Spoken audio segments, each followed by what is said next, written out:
రీసెంట్‌గా మెగాస్టార్ చిరంజీవి గారి ఫ్రేమ్ ఒకటి సామాజిక మాధ్యమాల్లో తెగ హల్చల్ చేస్తోంది. దానికి కారణం సందీప్ రెడ్డి వంగా గారి ఆఫీస్ భద్రకాళి ప్రొడక్షన్స్‌లో చిరంజీవి గారి స్టిల్ ఒకటి ఫ్రేమ్‌గా అలంకరించి, ఆ ఫ్రేమ్‌ని ఆయన సోషల్ మీడియాలో విడుదల చేయడం. అయితే ఈ స్టిల్ ఏ చిత్రంలోనిదో, మరియు సందీప్ ఎందుకని అదే పిక్చర్‌ని ఫ్రేమ్‌గా పెట్టుకున్నారో తెలుసా? అది 1987లో గీతా ఆర్ట్స్ నిర్మాణ సంస్థ నుంచి భారతీ రాజా గారి దర్శకత్వంలో 'సుప్రీం స్టార్ చిరంజీవి' గారు హీరోగా విడుదలైన చిత్రం.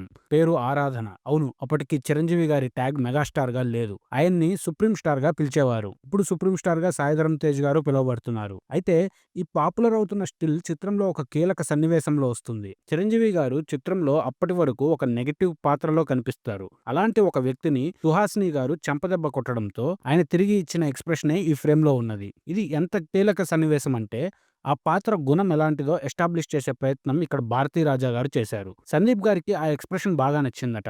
అందుకే ఈ ఫ్రేమ్‌ని ఆయన తన ఆఫీస్‌లో పెట్టుకున్నారు. ఇంట్రెస్టింగ్ ఫ్యాక్ట్ ఏంటంటే, ఈ చిత్రం చాలా మంచి చిత్రం అయినప్పటికీ బాక్సాఫీస్ దగ్గర సరిగ్గా ఆడలేదు. అల్లు అరవింద్ గారు దీని గురించి మాట్లాడుతూ, చిరంజీవి గారి స్టేచర్ అభిమానుల్లో చాలా పెద్దదయిపోయిందని, దానివల్ల సాఫ్ట్ సినిమాలు ఆయన స్టేచర్‌కి పనిచేయలేదని చెప్పుకొచ్చారు.